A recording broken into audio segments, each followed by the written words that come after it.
Օրհնյալ Տեր մեր Հիսուս Քրիստոս, ամեն։ Այր մեր, որ գինոս ես Սուրբ Եղեցի անուն քո, Եղեցի արքայություն քո, Եղեցին գամք քո, որպես երգինս եւ երգրի, ըսած մեր անաբազորդ, դուր մեզ այսօր, եւ թող մեզ զբարդիս մեր, որպես եւ մեկ, թողումք մերոց բարդաբանած, եւ մի դանիրս մեզի փորձություն, այլ փրկյազ մեզի չարե, զիքոյ արքայություն եւ զորություն եւ փառք հավիտյանս հավիտենից ամեն սկորձս ծերած մերոց ուղիղ արայի մեզ Տեր եւ սկորձս ծերած մերոց հաջողյա մեզ ամեն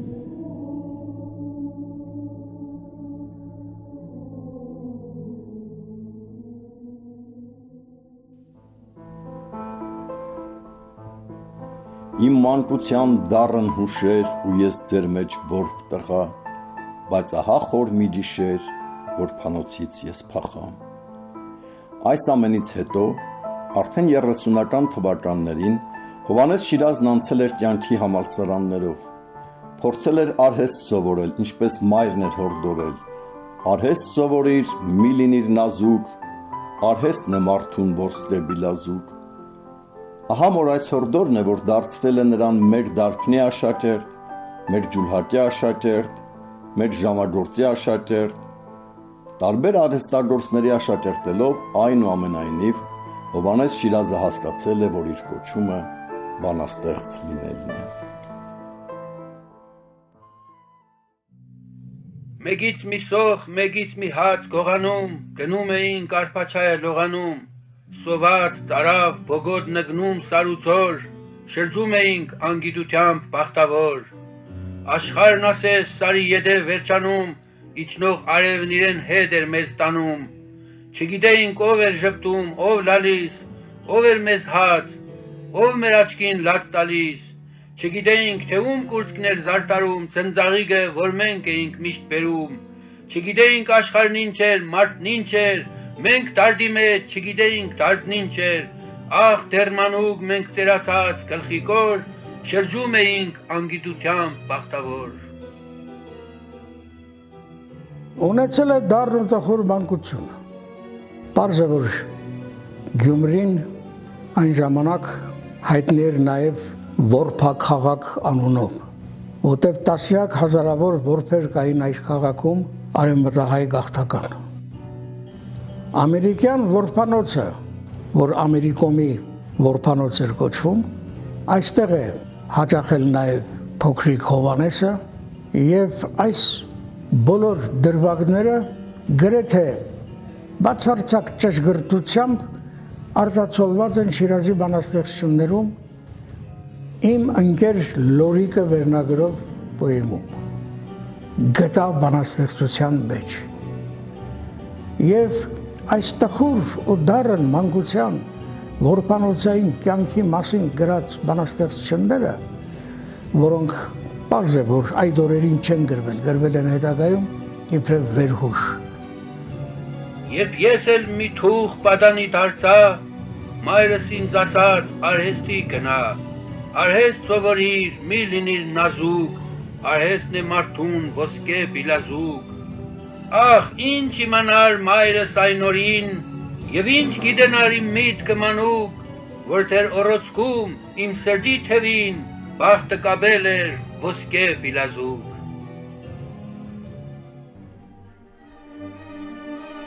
Ինչպես եղավ, որ Հովհաննես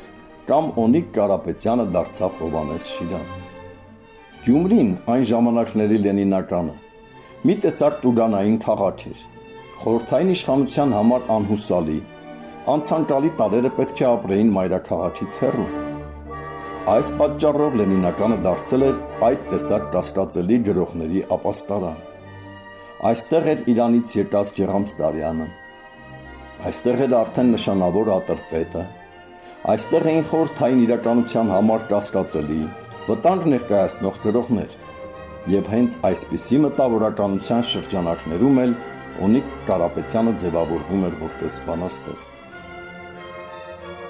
Այսպես է Շիրազը նաև հանդիպումներ ունեցել Ատրպետին, նշանավոր դաշվեժիկի հեղինակը, վիպասաներ, նորը վիպասաներ, եւ սրան է տվել իր բանաստեղծությունները կարդալու որպես հեղինակության։ Կարդացել է Ատրպետը եւ ասել է անմիջաբար, թե ես այս տղայի բանաստեղծություններից Իրանի Շիրազ քաղաքի վարդերի բույրն եմ առնում։ Եվ ասում է, ես ստորագրում էի Հովանես Շիրակայով։ Ատրպետը վերցրեց իր ձեռքով Շիրակ բառի կն դարձրեց Զ։ Եվ այսպես դարձավ Հովանես Շիրազ։ Այս փաստը Գուրգեն Մահարին է հայտնաբերել։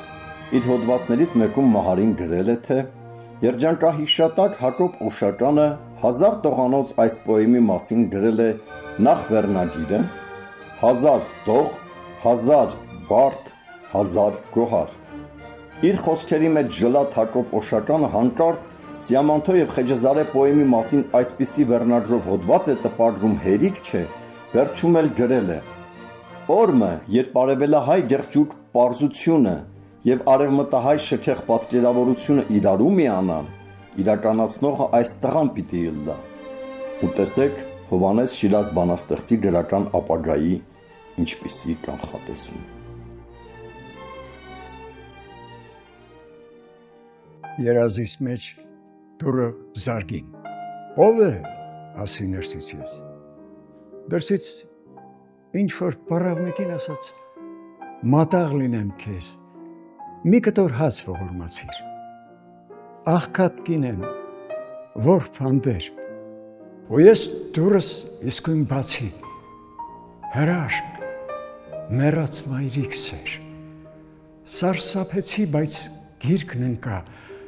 մայրս ասաց, ես եմ, ես, քեզ փորձելու համար եկա, հո չի փոխել կյանքը քեզ,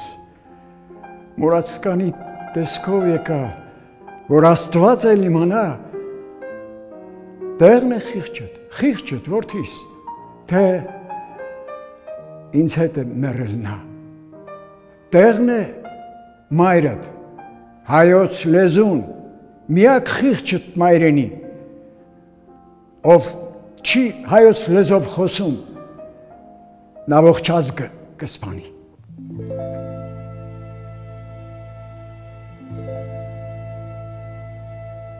Նա հիմնավորապես գիտեր գրաբարը,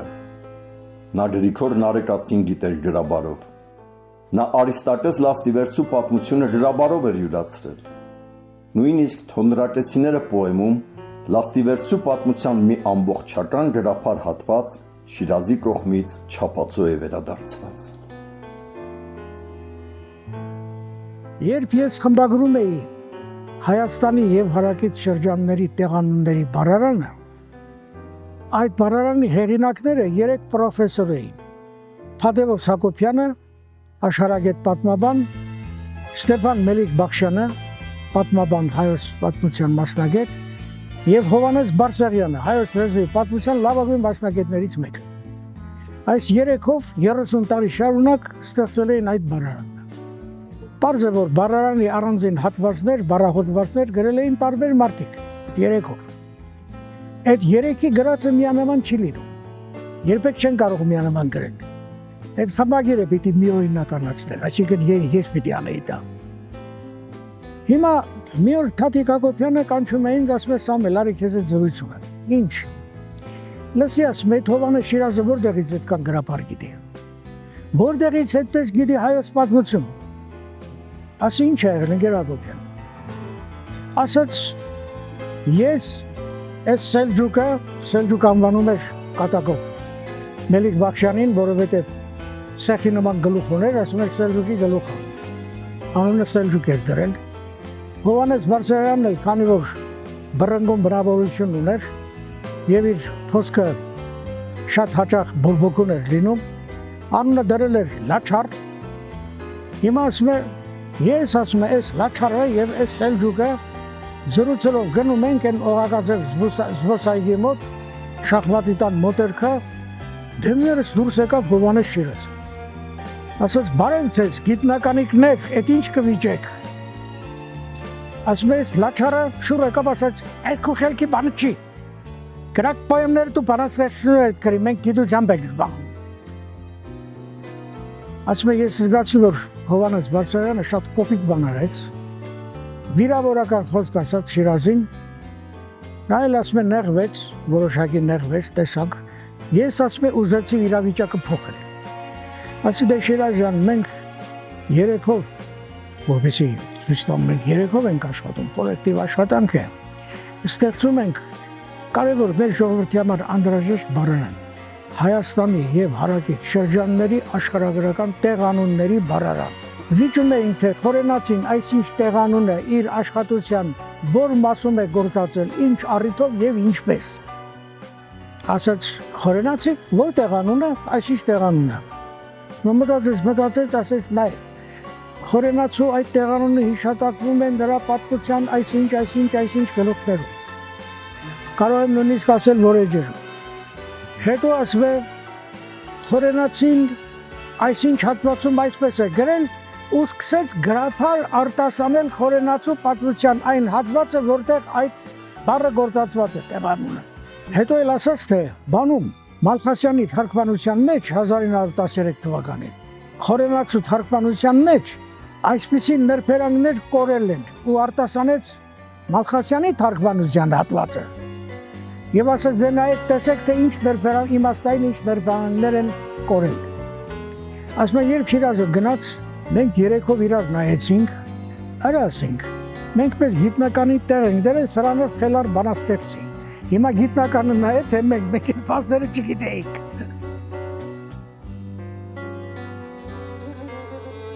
1936 թվականին Հովհաննես Շիրազը դառնում է Երևանի Պետական համալսարանի բանասիրական ֆակուլտետի ուսանող։ Այնտեղ սովորում է մինչև 1941 թվականը։ Ունենում գրականության շատ հմուտ մասնագետներ, դասախոսներ, ինչպիսիք են Արսեն Տերտերյանը, Զաբել Եսայանը,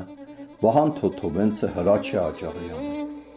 Մետաֆորային մտածողության, փոխաբերական մտածողության առաջին լուրջ դիտական դասերը նա ստացել է Արսեն Տերտերյանից։ Դրա համար է, որ 1940 թվականին հրատարակած Երգ Հայաստանի գրքի մի օրինակ նվիրել էր Տերտերյանին մակագրելով. Ընկեր Արսեն Տերտերյանին, հայ քննադատության կլասիկին, իր անառակ աշակերտից։ Շիրազը հիրավի առնչություն է ունեցել ժամանակի մեծությունների հետ։ Մի օր ասում է, այդ դու չես հասկանա բանաստեղծությունից ոգևորված գնացի գրողների տուն Իսահակյանին հանդիպելու։ Դուրս էր գալիս, ասում է Իսահակյանը, բարևեցի, ասեց,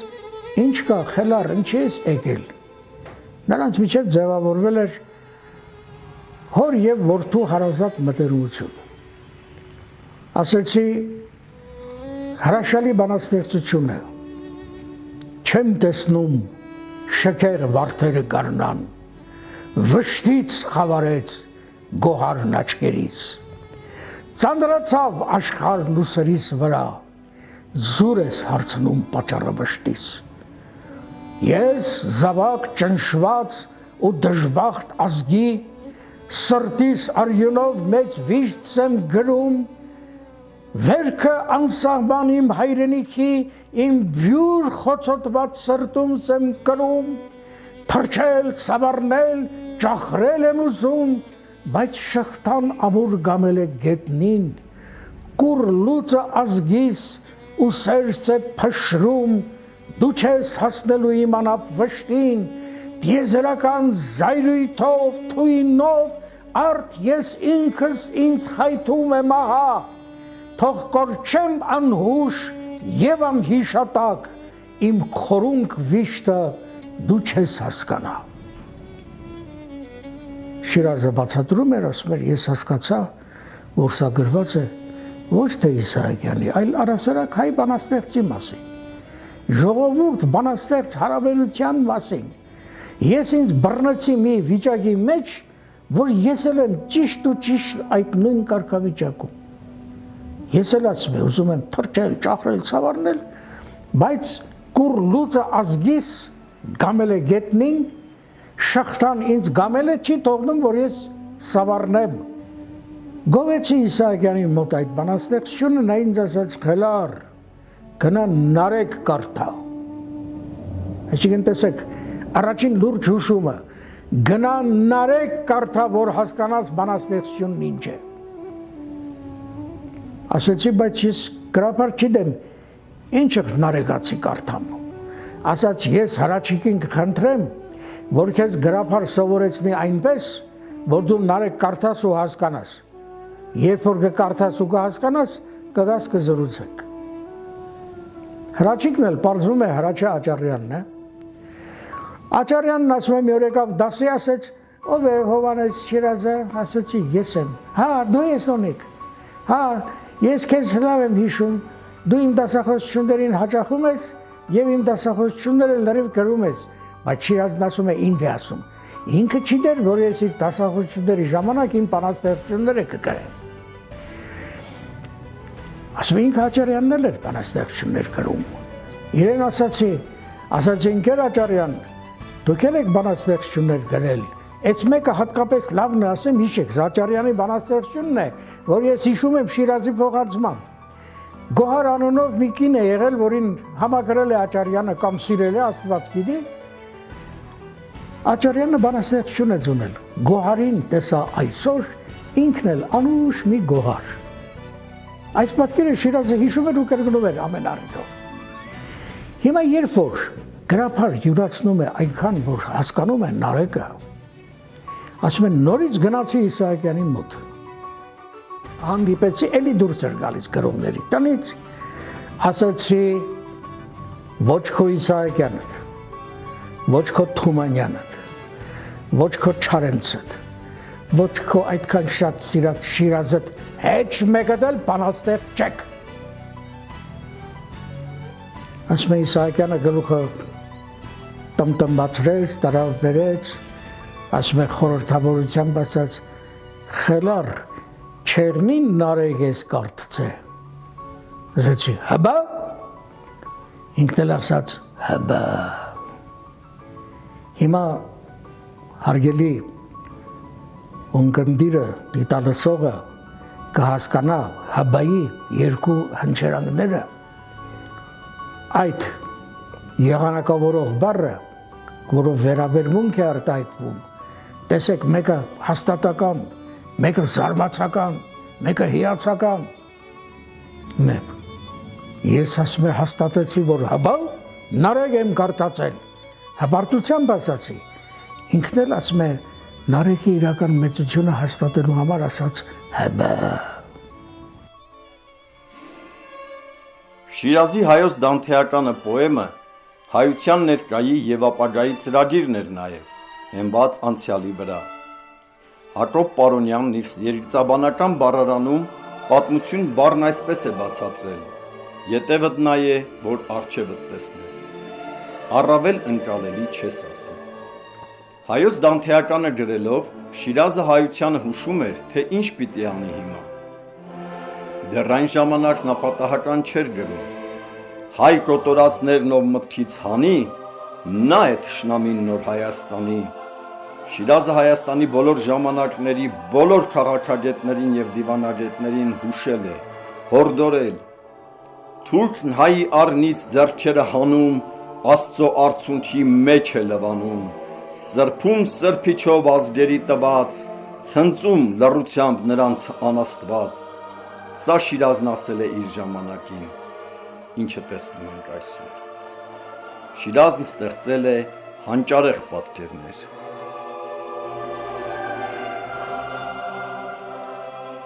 Ու պատկերացրեք այդ երթը, որ ընթանում է գիշերով, հայոց եղեռնադժոխքով, մեծ նարեկացու ուրվաքայլ ոգին ու մեծ Դանթեի ոգին ուրվաքայլ համաքայլ, ինչպես իմ աչքն իմ աչքին ընթանում էին արջևից մռայլ եւ տանում էին մեր ոգեխմբի այրերին բոլոր հայ Գողգոթայով վայով ցույց տալիս կոտորածների եղեռնադաշտերն հազարամռայլ, ուր հովերն էին մորթված հորովեն հիշելով լալիս։ Եվ աստերահա, որ ոստնեց անա ու կորած ոգին մեծ նարեկացու, Աստծո մռնչուն ընդեմ աստծու, ասես խռովեց երկնքից անգամ, տեսնելով դիերն այս արյունակամ, տեսնելով մեղքերն անգութ ոսոխի, տեսնելով մորթված հարսներին հղի, տեսնելով ճամփեկ արյամ շաղախված, տեսնելով բյուրեր կենթանի թաղված, տեսնելով գետերն հայ դիեր տանող, տեսնելով հայոց մայրերն հոշոտվող, տեսնելով մանկանց աչքերը համված, մորթված մայրերի բերանը դրված, տեսնելով սևամբ անգղներ ճամփին, տեսնելով քանդվող վանքեր քարափին, նարեկա վանքն էլ քանդած տեսնելով, ող հարաբուխը բերանն հասնելով, կոտորածները տեսնելով ազգի, կրծեց մկաններն իր առնաբազկի, հսկա կրծքից խաչը պոկեց, մի խոլ աստծու նման մթին, մի քար առավ երկինք նետեց, քար աստծու քար ճակատին, քարը գնաց, գնաց, գնաց,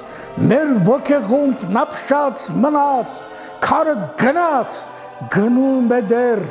դարած հայոց անեծքնան մեր, գնում է դեռ գնում, բայց երկինքն էլ քար է մնում, գնում է հայ անեծքնան մա և հավիտյան պիտի գնա։